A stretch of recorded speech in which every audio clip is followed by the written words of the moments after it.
Magandang umaga. Ito na ang pasimula ng pagsasahimpapawid ng 702 DZAS, FEBC Radyo TV, agapain ng sambayanan.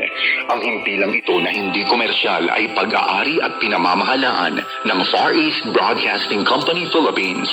Ang DZAS ay may lisensya mula sa National Telecommunications Commission na may bilang na BXE-0795-2017. Nagsasahimpapawid ang 702 DZAS araw-araw sa lakas na 50 kilowatts sa 702 kilohertz sa AM band mula alas 4:35 ng umaga hanggang alas 12 ng hating gabi.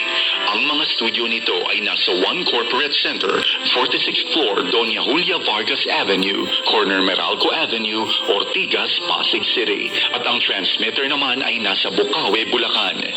Ang 702 DZAS ay nasa ilalim ng pangangalagang teknikal ng mga FEBC personnel na lisensyado ng National Telecommunications Commission at ng Professional Regulation Commission.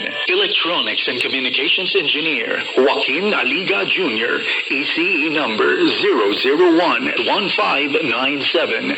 At First Class Radio Operators Elizalde Aramay, NTC number 17-1PNCR-268486. Eduardo Balyad, NTC number 97-1-PHN-19888. Rafael Barduquillo, NTC number 14-1PNCR-26670.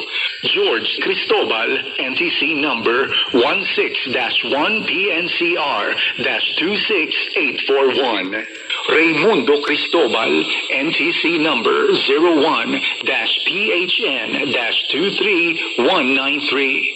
Christopher D. Molina, NTC number 22-1PHN-27143. At JVC Tabua, NTC number 15-1PNCR-26813. Ito ang inyong mga kaagapay sa 702 DZAS, FEBC Radyo TV, agapay ng sambayanan. Magandang